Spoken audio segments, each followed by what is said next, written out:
Have you ever heard the song Poncho and Lefty? It was a #1 tune in 1983, sung by Merle Haggard and Willie Nelson, but it was written by the legendary Townes Van Zandt. His music can be found in films like The Big Lebowski, and everyone in rock and roll has high praise for him, from Bob Dylan to Waylon Jennings. So why then did Townes Van Zandt live most of his life dead broke in a tiny shack in the woods without electricity or a phone? For years it's been a mystery, but now his son is coming clean with the truth. Everybody tells a slightly different story of the Townes Van Zandt saga. Bob Dylan, Steve Earle, his wife, his manager. It seems everybody has something different to gain and something to lose, so it's hard to figure out what really happened. Did his wife really rob him blind and leave him for dead? Did his manager really suck him dry and stab him in the back? Or was it something else entirely that led him to his doom? Let's look at the people who knew Townes, and we might get something a little like the truth. Our story today involves a ticked-off Bob Dylan, insane practical jokes, and even amputated hands. Looks like this one's going to get crazy, so stick around. If you enjoyed today's video, please give it a thumbs up. Don't amputate it, just click the button. Subscribe to our channel so you never miss a new video. But now, come on and let's go find out. What happened? Bob Dylan. Steve Earle once said, Townes Van Zandt was the best songwriter in the whole world, and I'll stand on Bob Dylan's coffee table in my cowboy boots and say that. But did you know Townes had a real-life relationship with Bob that wasn't exactly strong? Now, Bob Dylan was a huge Van Zandt fan, say that 5 times fast, and over the years he begged him to record music with him. But Townes flat out refused, saying he liked Bob's music but not his celebrity. But Dylan would not stop pestering Townes, and eventually they both ended up in Austin at the same time. And Townes was finally persuaded to give a short audience to the most famous songwriter of the 20th century. The famous Austin Drag was shut down because of Bob, so Townes drove his motorhome into a fenced-off area and allowed Bob to listen to him play a few times. Townes was still humble and very funny. When somebody asked him about what Steve Earle said, he said, quote, I've met Bob Dylan's bodyguards, and if Steve Earle thinks he can stand on Bob Dylan's coffee table, he is sadly mistaken. But Van Zandt's relationship with Steve Earle was a bit more complicated. Steve Earle. It wasn't always easy being friends with Townes Van Zandt. The man was kind, talented, and brilliant, and a huge pain in the butt sometimes. Steve Earle, who was close friends with Townes, learned this firsthand.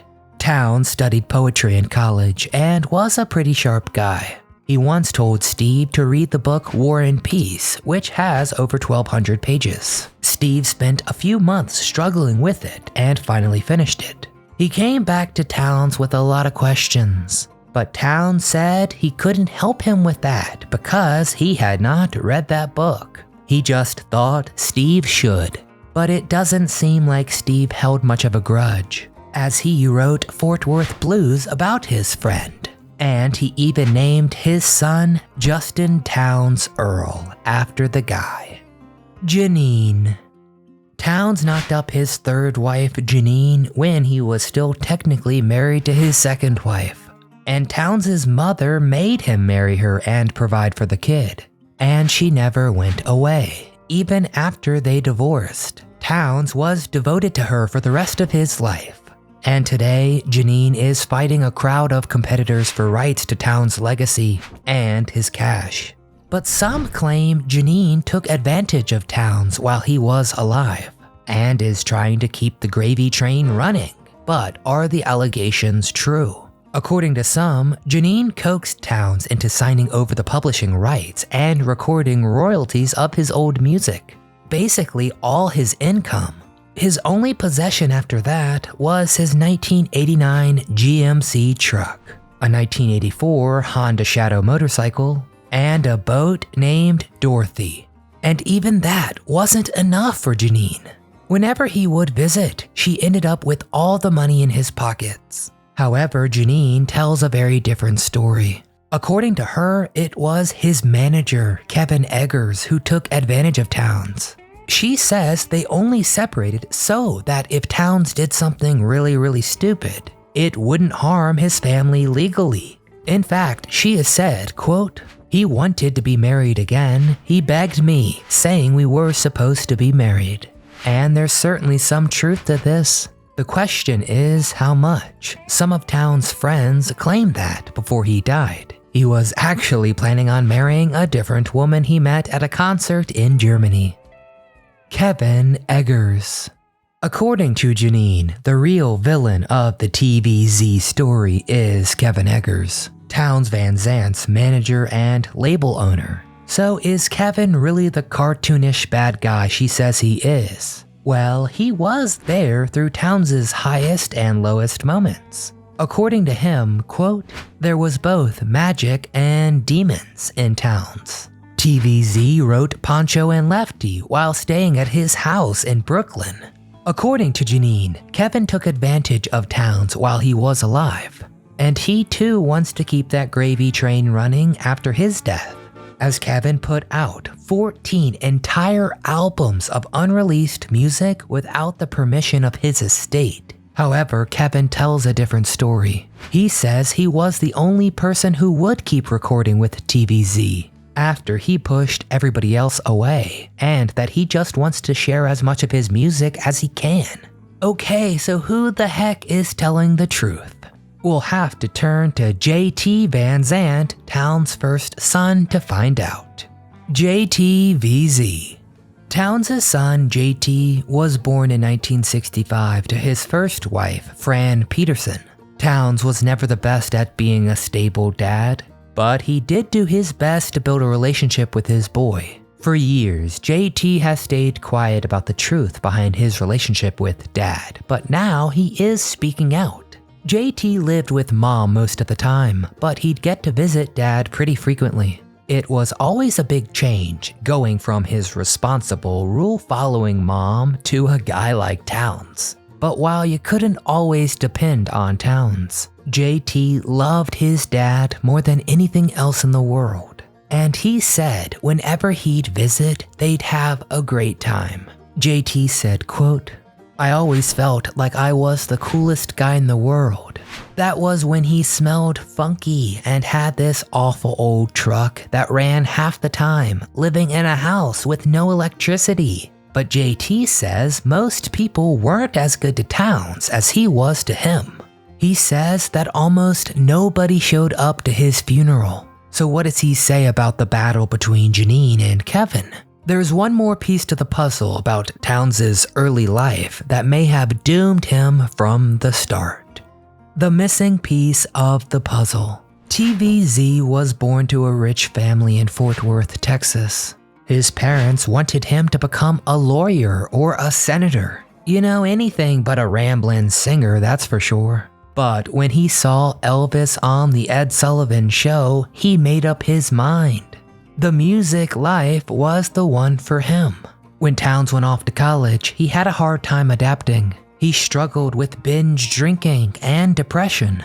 Not long after, he was diagnosed with bipolar disorder, which can make it tough to live a normal life, but not impossible, with medication and patience. But what his parents did next would forever change the course of his life. They gave him something called insulin shock therapy. You've probably heard of electroshock therapy, the controversial procedure where they zap your brain with electricity. You know, basically one flew over the cuckoo's nest. It's ugly to watch. Well, insulin shock therapy is very similar, but even more violent. Patients are injected with, you guessed it, insulin.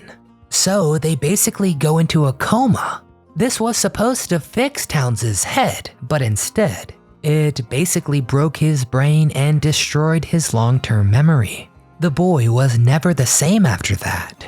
And I think it explains a lot about Towns' behavior. It explains statements like this. There's been times when my hands, I took them and I have the feeling, a very strange feeling, that if I had a machine and could just chop my hands off, then everything would be fine. Yikes. With that in mind, it's a miracle that Townes was able to go as far as he did, touch so many people he did. His life, just like his music, is heartbreaking. But Townes Van Zandt teaches us a valuable lesson. It's often the most broken people who have the most to offer. Alright, that's all from me. Now we need to hear from you. What did you know about Townes Van Zandt? Do you have a favorite song he wrote? Who is your favorite folk musician from the 60s and 70s? And which musician off the beaten path should we cover next? Get in the comments and tell me all things Townes Van Zandt and all things folk music. If you enjoyed today's song, please give it a thumbs up. Subscribe to our channel and come back often so we can keep telling you what happened. What